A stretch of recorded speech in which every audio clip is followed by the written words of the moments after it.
Okay, here we are. We are starting tonight on Roman numeral 5, letter B, which I think is actually where we left off last time. So maybe even actually covered it last time. So I'm just going to say it very quickly, then we'll move on to C. Torah prohibits saying anything that's not true. The Torah prohibits lying. Torah says, stay far away from something which is false and untrue. So you have to be exceedingly honest. The one exception, we did talk about this last time, the one exception is we can lie for the sake of peace, right? There are a couple of examples we have in the Torah itself that Sarah says, I can't have a baby because I'm so old, because my husband's so old, right? And when God tells that story to Abraham, he says, why is Sarah laughing? As if to say, how can I have a baby? My husband, I am too old, right? So God switches what Sarah says when conveying the message to Abraham as a way to preserve the kind of marital peace. Okay, so somehow peace and good and getting along with people, not hurting people's feelings, is considered its own form of truth, right? Like a higher truth than saying something that is, that might be considered like a falsehood. Okay, so that's and then the other example is, I think we mentioned also last time, right? That there's disputes in the Talmud about what you say when you're dancing at a wedding. How do you praise the bride? What do you say? So one opinion is kala kamochi, just say like it is. And the other version is Hillel says kala na'eva chasuda, the bride is beautiful and gracious, right? And that's what we say. Like the other version, so you sing and dance. You say, how beautiful the bride is, as opposed to, big teeth, whatever, big teeth, small nose, whatever, I don't know, whatever you would say, okay? Which would not be such a fun song, okay? So that's, we always say, that she's beautiful, and again, every bride is beautiful at her wedding, and even in some, it's like a higher truth than whatever, and that takes priority. So we're allowed to lie for the sake of preserving peace, for preventing enmity, for not hurting people's feelings, but obviously you have to be careful, it's, just for your own advantage, that's lying is very problematic, okay? Okay, so moving on. Ona'ah. Okay, so the ona'ah, the Torah prohibits literally oppression, and the Talmud kind of teases out those categories, and we end up with sort of two categories of oppression. Ona'ah. One is ona'at mamon. One is oppression in the form of money, and the other is oppression in the in words. Okay, so oppression in money, the Talmud defines it as paying more or charging more than 1/6 deviation from the fair market price. So it assumes, which maybe we wouldn't make that assumption, there is a fair market price for every item or object, and if the price that is agreed upon is more than 1/6 from that fair market price, somebody is being oppressed. There's some sort of oppression, exploitation taking place in this arrangement, right? Lily, you're an economics professor, right? Am I remembering correctly? Management professor in ethics, actually, but yeah, management. Sorry. Okay, so almost right, or not right at all, but okay. So I don't know. You can tell. You can say maybe this is off, but I think the kind of common American assumption is that a price agreed upon by a buyer and seller with full information about the object and full freedom to whatever, that is the price, that is the fair market price, right? And the Talmud sort of has a pre-capitalist understanding of markets, where it seems to be there is some sort of objective value of something, right? And you could imagine there's certain, even today though, if I get, there could be a price of eggs or milk or something in the supermarket, which is always within a certain range, or somebody's selling it really far from that range, in some other setting, right? When I can go to the supermarket and get it for X, that's going to, that's sort of, somebody's being exploited, either the buyer or the seller. So even now, maybe there'd be a circumstance where you could see that. I mean, I don't know, I guess, I never let my kids buy candy, and that's so fun. But I say, no, candy, you can't buy candy in the movie theater. Don't buy snacks at the airport. That's where they get you. Because most dad kind of move that's where they get you. When they the prices that you pay for a bottle of water at the airport, right? Okay, so. But again, that's because you haven't, it's a captive audience. You're more desperate. So I don't know. I'm not quite sure if we have this concept in our modern economic system. But the Talmud is assuming there exists a fair price, and that if you are charging too little, like, or too much, somebody is being exploited in this interaction. The sales actually can be overturned, or maybe the amount is given back in compensation. But it's you can't, you're entitled to have a profit on your buying on your sales, but you don't you do not have a right to unlimited profit. And at a certain point, if you're taking advantage of somebody else's lack of knowledge or their desperation, that's considered oppression, and it's outright forbidden. Okay, so that's again, it's hard to know how to apply that in a modern economy, but as an ethical principle, I think it is, I think it's certainly very important. And you might be situations where, me not taking advantage of somebody's, price gouging is very logical and natural. If somebody, like there's a hurricane coming, everyone needs to board up their windows, so the price of wood goes up. Like that's the price of wood, like the cost of selling the wood does not go up, right? The availability of the wood has not been diminished. It's just people are desperate for wood. You have a limited supply, you're going to raise the price, but that might be considered exploitative, right? From a halachic perspective, right? You're not. The only thing that's changed is the desperation of the buyers, and is it right to take advantage of their desperation? Because that, maybe not. Anyway, so so that's one kind of ona'ah. The other type of ona'ah is ona'at dvarim, which is oppression through words. Okay, it's using words to hurt other people's feelings. So this is why this is sort of more akin to like some of the other speech ethics and speech mitzvah that we've been discussing. So using words to hurt somebody else. So the Talmud gives an example of reminding somebody of their nefarious ancestors and what they did, right? So can't say, you can't say if somebody converted to Judaism, you can't say your grandparents were idol worshippers, right? That would be reminding them of where they came from in a way that would hurt their feelings in a way it's not really fair. Or if somebody had a uncle who was a highwayman and was hung up for his brigandry, don't use the word hung in his presence. Like, don't say, oh, look at those fish hanging there. Okay, like the word is triggering to this person, don't use it.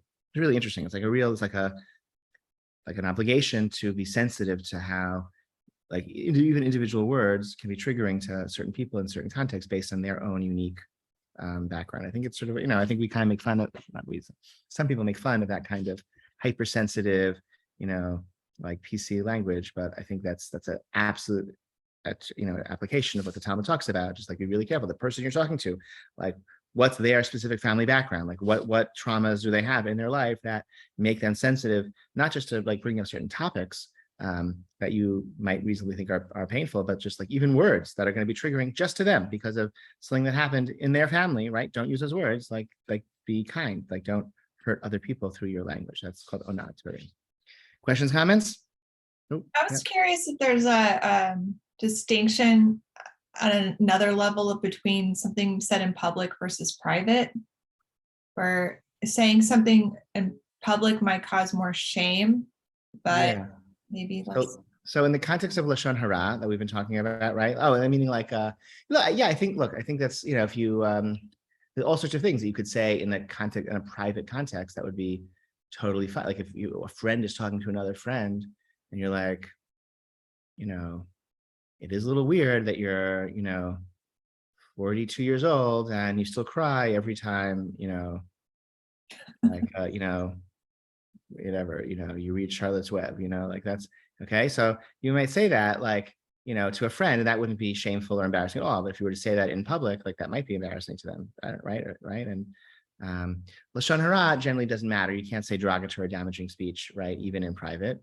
The difference is that in private, maybe the individual you're speaking to might have a reason they need to know that information. Like I'm considering hiring this person for a job, and so the fact that they were flaky or creepy or sloppy or whatever, like I need to tell you that because you have, right, but that doesn't have to be broadcast to everyone. I have to tell you because you are considering hiring this person or dating this person or whatever, or I don't know, right? So you might have that information. You need to have a toilet, a need for that information that wouldn't be needed more broadly. Does that answer your question? Yeah, that's one other thing I'll just say. The other, maybe also in private, like in the context of like a marriage or, like maybe, or therapy or relationship with a therapist, maybe there's a special dispensation to kind of share certain intimate things like, my coworker, Shirley, she like really, gets on my nerves with her super fragrant perfume, like that would be inappropriate to say in many settings because it's derogatory and damaging about somebody, but to say to a spouse or to say to a therapist or right, that's sort of that there might be like a kind of a certain very intimate, specific spheres where you can sort of where it's important to speak freely and have that kind of openness. I say derogatory and damaging things, about other people to my wife that I wouldn't say to anyone else. I just think like that's sort of important. Like, not that it's like a nice thing that we sit around. So it's just necessary to have that kind of intimate, strong marriage that we have a way to kind of just share, like just the like petty frustrations that, come up in life from other people. Okay, let's continue. D, Lifnei Iver. Okay, Lifnei Iver is a letter D now. Lifnei Iver is literally in the Torah, it means like do not place a stumbling block before the blind. Lifnei Iver lo titen mikshol, which seems to mean like literally, right? Like somebody is blind, they are, walking down the street. If you place like a thing in their path, they won't be able to see that it's there, and they will like literally stumble and trip. Now, the thing is, like that presumably is already forbidden. Like why do we need a special verse to say that? Like, surely that's covered under like other prohibitions, and they don't need like a special, special distinct prohibition. Just for that. So it's been under that prohibition, that verse has been understood by the Talmud to be like a metaphor or for things that we do that cause harm to others, that they can't,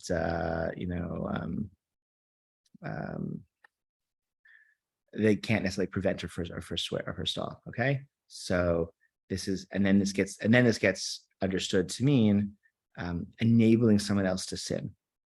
Okay, that's Lifnei Iver. And so in fact, it gets to the point where if you actually take a literal stumbling block and put it for a literal blind person, you can't do that. That's very bad. But it's not a violation per se of this particular verse. Do not place a stumbling block for the blind. Do not place a stumbling block before the blind means do not give someone bad advice or like intervene in someone's life in a way that leaves them worse off. And the paradigmatic example would be enabling someone else to sin. What is enabling someone else to sin? It means they could not do that sin without your intervention to help make that possible. So, classic case: you're on one side of the river with some non-kosher food, and somebody else is on the other side of the river, and they say, "Please pass over that non-kosher food to me on this side of the river." And you put a little pulley and you send it across the river. Okay, that would be a violation of Lifnei Iver lo titen mikshol. You're putting a stumbling block before the blind. They could not perform that sin without your helping them. If you're on the same side of the river, then it's not Lifnei Iver. You haven't violated Lifnei Iver because they could have done it anyway without you. You're helping them, so maybe that's a problem, but it's not that biblical violation of this verse because you didn't you facilitated the sin, but you didn't enable the sin, and that's an important distinction.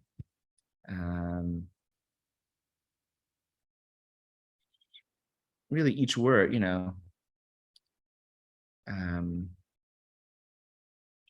if they intend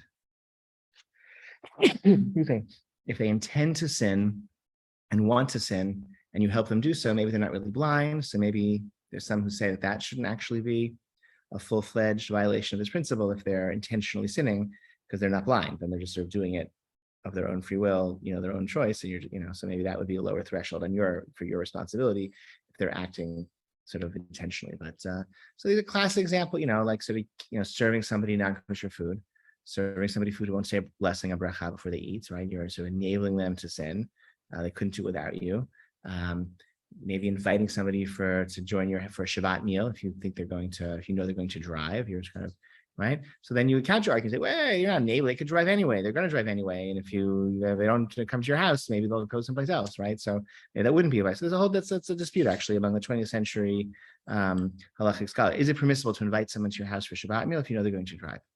One position is absolutely not, because right, you can't, observant Jew can't be party to this like encouragement of another Jew's violation of Shabbat. In fact, Moshe Feinstein went so far as to say synagogues can't have children's programming if they think the kids are going to want to come to shul, ask their parents to bring them to shul, and the parents are going to drive. So there's a whole program of shul having prizes. If the kids show up for the kids programming, they get a prize, and they, so.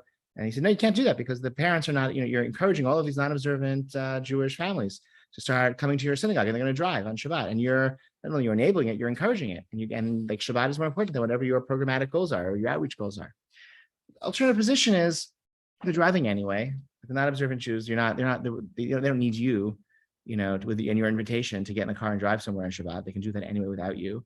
And by extending this offer of hospitality, you're exposing them to something they wouldn't be exposed to otherwise. And maybe they're having holistically, in the big scheme of things, their lives are made better and they're more likely to be drawn into a lifestyle of caring about mitzvot if they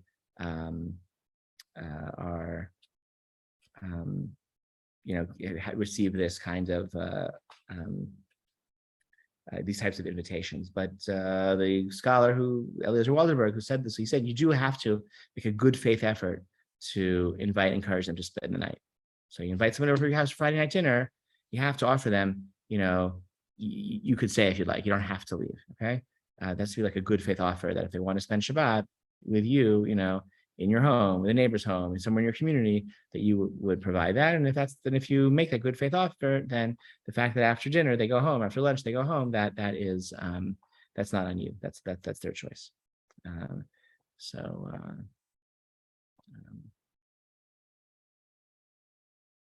Any other common examples?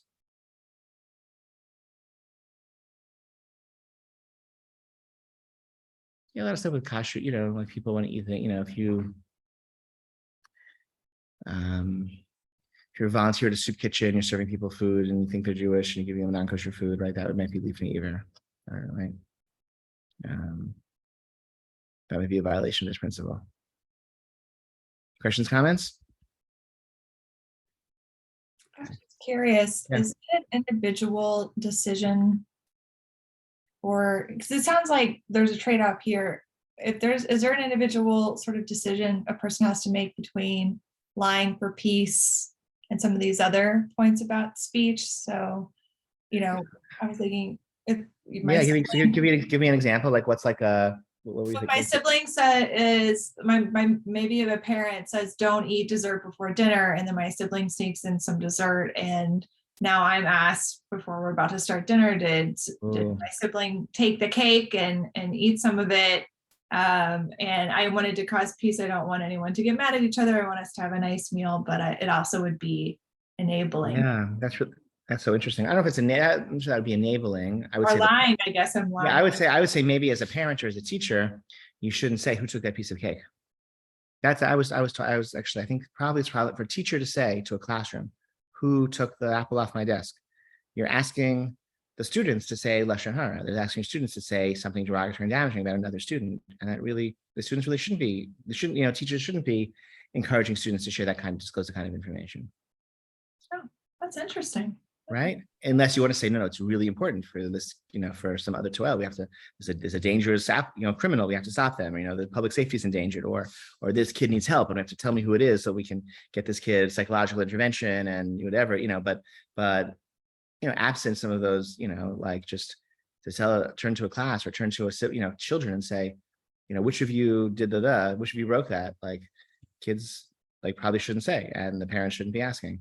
Maybe asking is lifnei iver, because then the parents are encouraging the kid to commit a sin of lashon hara by sharing who's the one who broke the thing.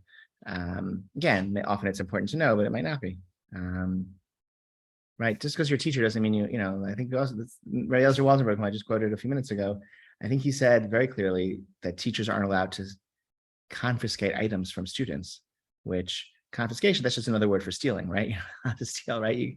You can't steal somebody's whatever phone, so just because they're in the classes, you can steal things from them, right? Like there's still people with property, you can't take their stuff, so he was very against teachers confiscating items even for pedagogical purposes. He just felt like that's a bad example. Don't show students that these rules don't always apply. Another example. The Torah has considers it very, very severe when children strike their parents. And So the Talmud then says, yeah, if you like beat or taunt or tease your adult children and you provoke them to react in anger and strike you, like that's on the parent for lifnei iver, by sort of enabling, encouraging this, I don't know.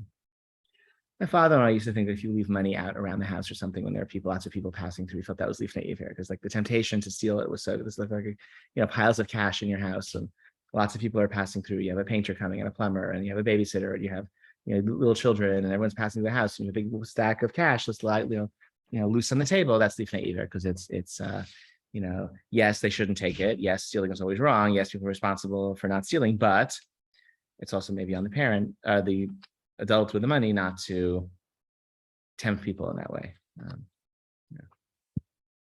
Or if there's some responsibility that's shared. Other questions or comments? Okay, let's go on. Oh, so lifnei iver, so D was causing the blind to stumble. Okay, so mesit is inducing, encouraging someone else to sin. That's not like, oh, you're enabling it, but you're actually like encouraging, enticing. Maybe that's the case of the synagogue that has the really, really great, compelling, exciting youth programming. So the kids are begging their parents to bring them to shul, and of course they're going to drive. Maybe that would be mesit, okay, because they wouldn't, you're really like doing it for you. Misayea is aiding or aiding sin, so it's sort of like the middle ground. That's like you're on the same side of the river. They could do it without you, but you're doing it with them. So don't be complicit. Don't be complicit. Like it's yes, they could do without you, but they let them do without you. Don't be the one who's shouldn't be you. Okay. And that's me. And lifnei iver we just said, so lifnei iver triggering enabling sin. Okay, and then all right, that's Roman numeral 5. And we move on to Roman numeral 6, blessings. Okay, so there are several different kinds of blessings in the Torah. It'd be good to have, when we used to do this in class, we would have a little booklet with all the blessings and we'd go through it together. We used to do it in person, and it's a little harder to do it on Zoom. It's already 8:30. So we'll start and we'll talk about one later. Okay, so the Torah explicitly says, and you shall eat and be satisfied, and you shall bless the Lord your God for the good land that he gave you. So the obligation to recite a blessing after we eat, when we eat a nice big meal and we're full and we're satisfied, that's in the Torah itself. And the rabbis codified and explained what that, and defined the contours of that obligation whenever we eat a meal, which is defined as a meal that, based on bread, which is like a staple food. We say Birkat Hamazon, the grace after meals, after that meal. And the Talmud discusses, since we have an obligation in the Torah to say, we're blessing after the food, we also must have an obligation to say a blessing before our meals. And that's, the Talmud discusses that derivation and why. It seems that it's a form of like a misappropriation of like stuff, of temple property, right? Me'ila, it's like, the God created the world and you don't have a right to use it for your own benefit unless you say a blessing. You gotta say a bracha before you eat, and that's the before bracha. So we say a blessing before anything we eat, or say a blessing after everything we eat, and the rules are as follows. How would say? Let's do it from simplest to okay. And you should get a book. There's like whatever. There are like websites. There are little booklets, guide to blessings. Like you should, it's a lot to memorize, but if you do it, then you'll memorize it. And you'll. Meaning if you look it up and you learn the rules and you review the rules, then it won't be so hard. It won't be hard to be able to like incorporate it into your life.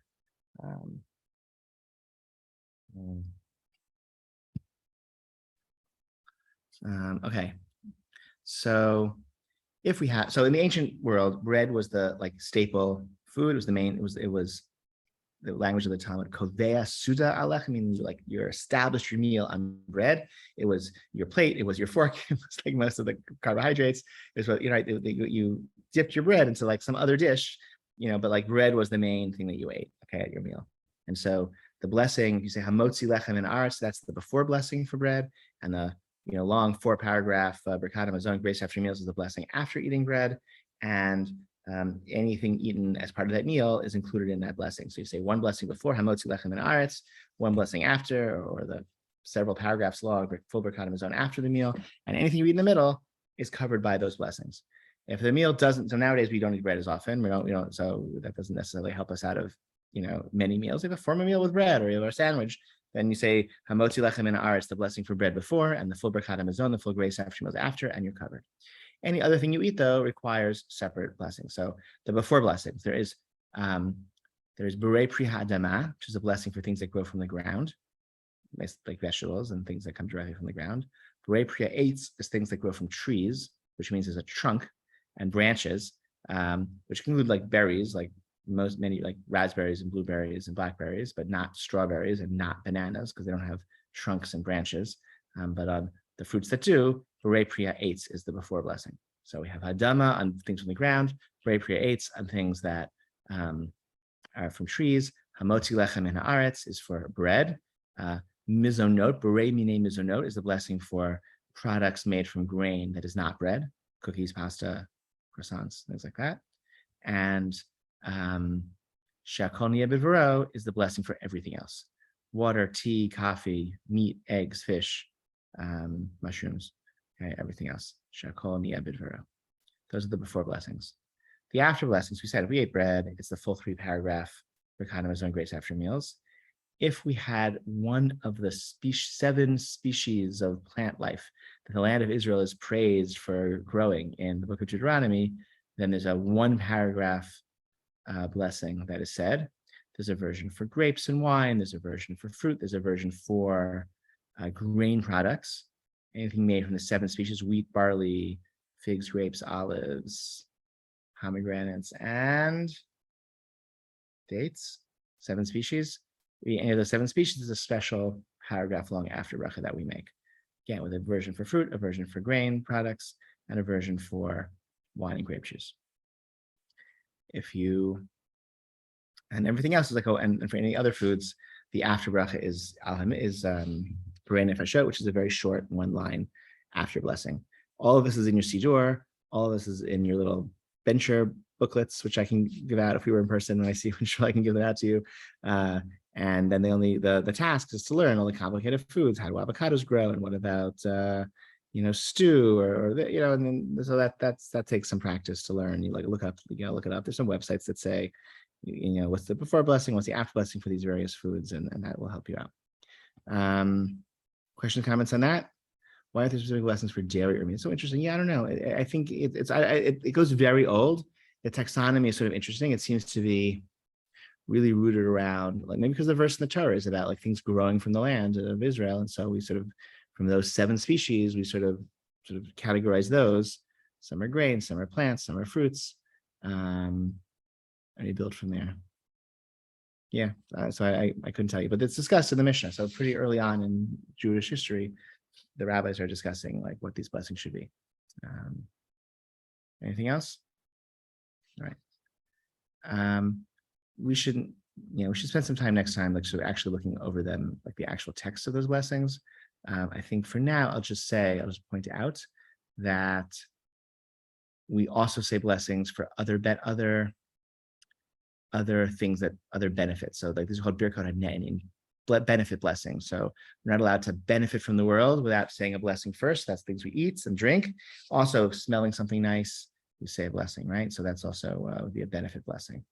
Another category of blessing is a praise blessing. You see a beautiful, tree. You see frightening lightning or thunder. You see the ocean. Okay, there are blessings that you say in response to like seeing or experiencing things that evoke awe, and so those are praise blessings that we say. So you have benefit blessings, you have praise blessings, and the third major category of blessing is mitzvah blessings. We say blessings before we perform many mitzvot. Generally, the religious mitzvah, not the interpersonal mitzvah. You don't say blessing before you give charity. You don't say blessing before you honor your parents. You don't say blessing before you bury the dead. You say blessing before putting on up a mezuzah, or taking a lulav and etrog, or eating matzah, right? You say that before you do ritual mitzvah. We say blessings before. So there's mitzvah blessings, which all asher keshara b'sotah b'tzivanu, XYZ. You've sanctified us with your commandments and commanded us to do XYZ. That's a mitzvah blessing.